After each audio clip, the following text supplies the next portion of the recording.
Rinitis alérgica es el tema que estamos tocando el día de hoy con el doctor José Colina, médico otorrinolaringólogo. Decíamos en la parte anterior, usted nos explicaba de que un equipo multidisciplinario debe atender al paciente. Puede ser el pediatra, dependiendo si es un paciente infantil, el internista también se puede estar viendo involucrado, el gastroenterólogo, el alergólogo y por supuesto el otorrinolaringólogo. ¿Cuáles son esos estudios básicos que se realizan para saber las alergias? ¿Qué pruebas de alergias se piden? Por ejemplo, voy con usted, doctor, y le digo, doctor, siento estos síntomas, están relacionados a rinitis alérgica. Usted me explica cuáles son, por ejemplo, los exámenes que debería hacerme. Normalmente un paciente debería tener un estudio de alergia completo, un panel de alergia que llaman los inmunólogos alergólogos. Normalmente se hace en el brazo y ve la respuesta de ciertos alergenos o los alergenos más frecuentes. Esto te va a determinar si eres alérgico o no a este tipo de partículas, polvos, ácaro, pelo de animal, algún tipo de alimento, etcétera. También es importante los niveles de inmunoglobulina, ya sea niño o adulto, porque en base a ello vamos a determinar también un tratamiento. Nosotros como otorrinos o nuestro papel como otorrino es verificar cuáles son las consecuencias de esta rinitis alérgica. Normalmente estos pacientes cuando llegan a nuestra consulta ya tienen mucho tiempo con una rinitis no controlada o mal controlada. Entonces la consecuencia más frecuente es el crecimiento exagerado de los cornetes nasales.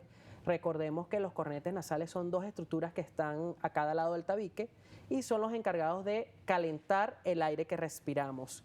Entonces, si es un paciente que tiene una rinitis mal controlada, normalmente estos cornetes van a estar muy grandes y esto va a producir mayor obstrucción de la nariz, mayor congestión nasal.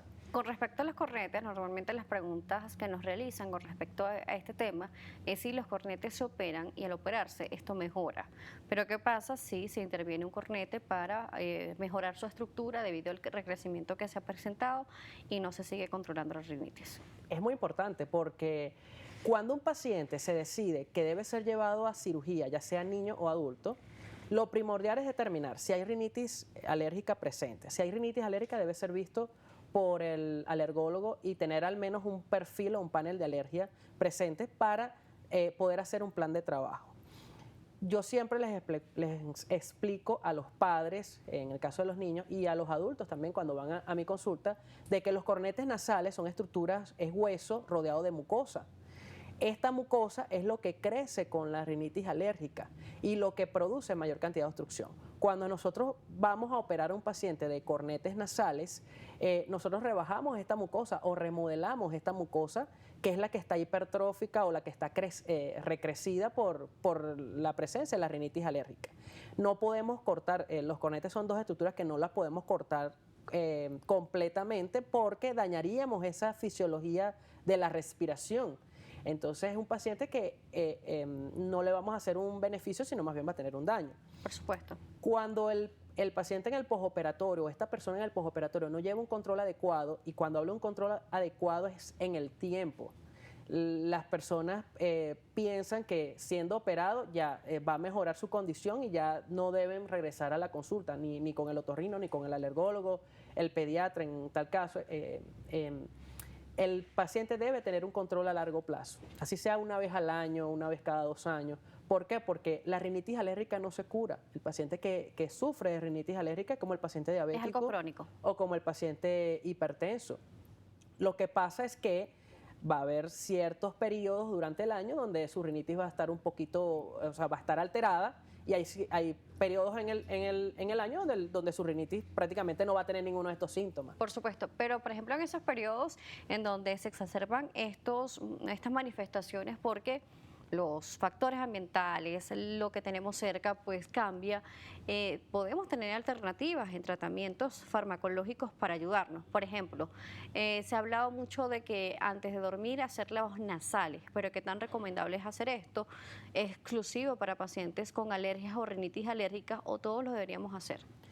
Los lavados nasales están indicados cuando hay alguna alteración de la mucosa, cuando hay algún tipo de rinitis, cuando el paciente es un paciente posoperado, por ejemplo, pero de rutina no deberían hacerse, ¿ok? Si no hay la presencia de moco, la nariz tiene su propio mecanismo de autolimpieza. Entonces, las vellosidades o los cilios, que son llamados, son unos vellos muy pequeños, microscópicos prácticamente, que son los encargados de mover las secreciones en la nariz.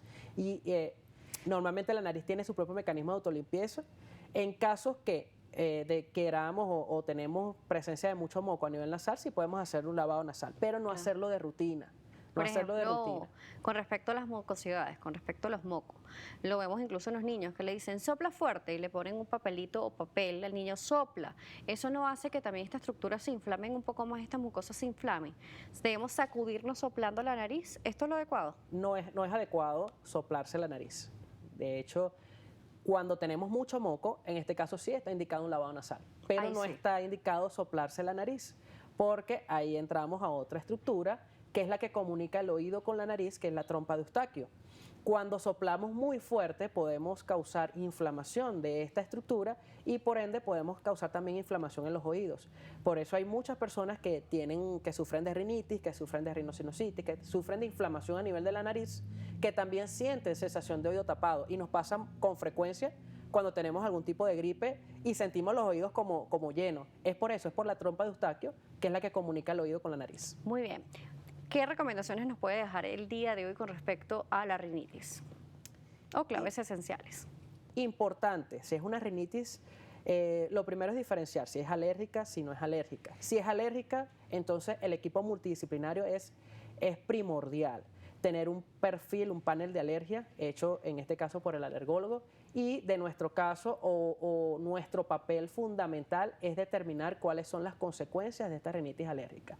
Es muy importante, ¿por qué? Porque actualmente hay alternativas que de hecho para los pacientes que sufren de rinitis alérgica, que tienen crecimiento de estos cornetes nasales, hay alternativas que la podemos realizar en el consultorio y que en media hora, 40 minutos podemos mejorar estos síntomas de estos pacientes.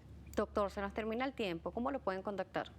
Me pueden conseguir en redes sociales como DR, que es doctor abreviado, dr.josecolina. Allí tengo mucha información sobre rinitis alérgica y sobre el tratamiento de láser de los cornetes en el consultorio. Gracias por acompañarnos el día de hoy. Gracias a ti por la invitación. El doctor José Colina, otorrinolaringólogo, nos estuvo acompañando. Estuvimos hablando sobre la rinitis. Recuerde, siempre se puede poner en contacto con nosotros a través de @salud_gb y @DanielaJSalas. Será hasta una próxima oportunidad.